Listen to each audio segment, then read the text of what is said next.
I don't know how to speak politics. I really cannot comprehend it. What do I, like really, where do I start? Where do I start to talk to you about Gaza? If the heart that's going to tell you about Gaza is indulged in this dunya, then what chance is there for Gaza?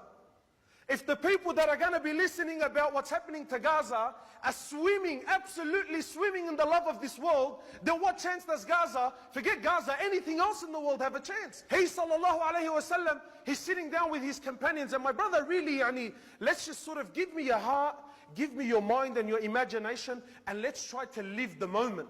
Let's try to live the moment. Sallallahu alayhi wa sallam is sitting there with his companions. And Rasulullah sallallahu alayhi wa sallam and the companions, they say that we were given the quality of fear, the distance of 1 month.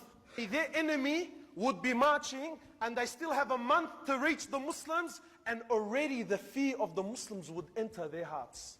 Already.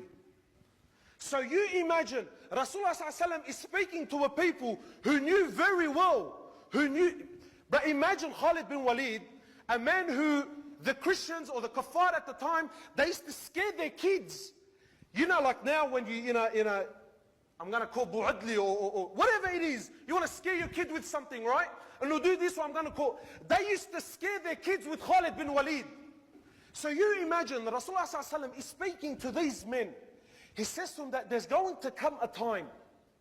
There's going to come a time when the enemies of Allah will come together like you come towards a sufra.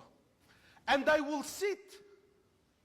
And the conversation will be, you take this part of the ummah, and you take this part of the ummah, and I'll do this with that, and I'll do... So the companions were amazed. We, a Prophet of Allah, we the Muslims, this will happen to us? The enemies will come together in this fashion? He says to him, yes. So one of them naturally couldn't comprehend. So he jumps up, he says to him, a Prophet of Allah. And he's thinking already, we're little in number and we're smashing. We're little in number and we're dominating. So he's thinking, a Prophet of Allah, will we be that little? Are we going to be so few in number that we can't even defend ourselves? He says to him, no. No. He says, "Bal antum kathir, you will be heaps." In fact, he gives the example of the froth of the sea. So the companions, Allahu Akbar, like you're putting salt to the wound. So you're telling us we're great in number, yet this is still going to happen. So they asked, why, O Prophet of Allah, why is this going to happen? He says to them, because verily wahan will enter the heart. So this word wahan is not an Arab term.